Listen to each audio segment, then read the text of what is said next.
इसी बीच लखनऊ से बड़ी खबर है, जहां पर यूपी में फिर चली यहाँ पर तबादला एक्सप्रेस। आपको बता दें कि लखनऊ समेत 5 जिलों के डीएम बदले गए हैं और ऐसे में 13 आईएएस तबादले में निधि गुप्ता बनी डीएम अमरोहा और इसी के साथ घनश्याम मीना डीएम हमीरपुर, दिनेश डीएम जौनपुर बनाए गए हैं। रविंद्र मंडेर डीएम प्रयागराज, अरविंद बंगारी डीएम आगरा बने हैं। इसी के साथ नवनीत चहल डीएम आजमगढ़ बने। सीपी सिंह को लखनऊ का जिम्मेदारी दिया गया है, उन्हें डीएम बनाया गया। रविंद्र सिंह फतेहपुर के डीएम बनाए गए हैं।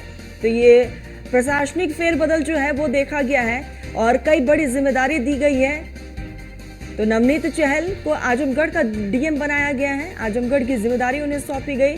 सीपी सिंह को लखनऊ का नया डीएम बनाया गया है। तो ये बड़ी खबर, जहां पर प्रशासनिक तौर पर ये बड़ा बदलाव देखने को मिला है, फेरबदल जो है वो देखी गई है। और इसी के साथ यूपी में एक बार फिर से बड़े लेवल पर यह तबादला किया गया है। तो ये बड़ी खबर लखनऊ से है, जहां पर लखनऊ समेत 5 जिलों के डीएम को बदल दिया गया है। तो यहाँ पर बड़ा फैसला लिया गया प्रशासन की तरफ से। 13 आईएएस के तबादले हुए हैं, जिनमें निधि गुप्ता को डीएम अमरोहा बनाया गया है और घनश्याम मीना को हमीरपुर की जिम्मेदारी दी गई है, दिनेश को जौनपुर की जिम्मेदारी दी गई है। तो 13 आईएएस ऑफिसर जिसको यहाँ पर तबादला जो है उनका किया गया। सहयोगी एसके वाजपेयी हमारे साथ जुड़ चुके हैं। एसके, प्रशासनिक फेरबदल देखा गया है, क्या कुछ जानकारी, एक बड़ी जिम्मेदारी अधिकारियों को दिया गया है?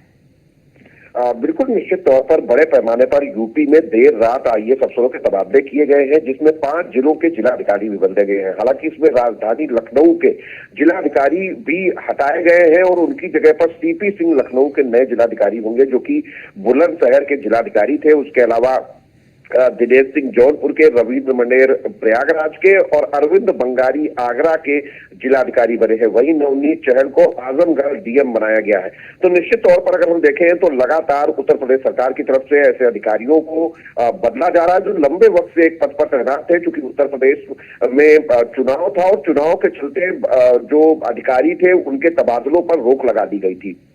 चुनाव के बाद ये पहला मौका है जब उत्तर प्रदेश सरकार की तरफ से बड़े पैमाने पर विभिन्न जिलों के जिलाधिकारियों के साथ ही अन्य अफसरों को बदला है। हालांकि कुल 13 आईएएस अफसरों के तबादले हुए हैं, जिसमें से लखनऊ और बुलंदशहर, प्रयागराज, आगरा, आजमगढ़, जौनपुर, हमीरपुर, अमरोहा जैसे जिलों के जिलाधिकारियों को भी परिवर्तित कर उनके स्थान पर नए आईएएस अफसरों की तैनाती की गई है। ऐसे क्योंकि आने वाले समय में प्रदेश में चुनाव भी है, उन तमाम चीजों को ध्यान में रखते हुए तबादले अपने आप में बेहद खास हो जाते हैं।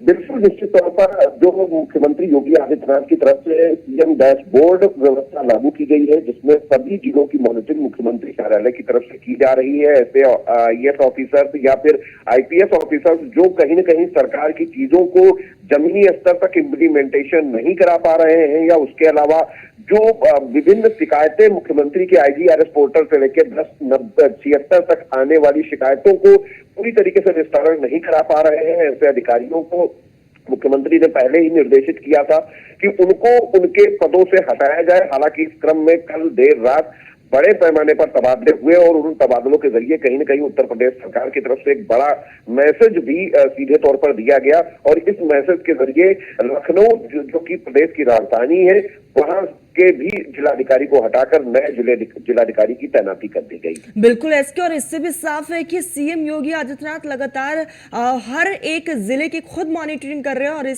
और ऐसे में ये पूरे तबादले जो है अपने आप में बेहद खास होता है। आप हमारे साथ जुड़े, बहुत बहुत शुक्रिया आपका। तो एक बड़ी जिम्मेदारी दी गई है और आपको बताते चले क्योंकि खुद सीएम योगी आदित्यनाथ मॉनिटरिंग कर रहे हैं और आने वाले समय में प्रदेश में इलेक्शन भी और इन तमाम चीजों को मद्देनजर रखते हुए ये तबादले बेहद खास रहे।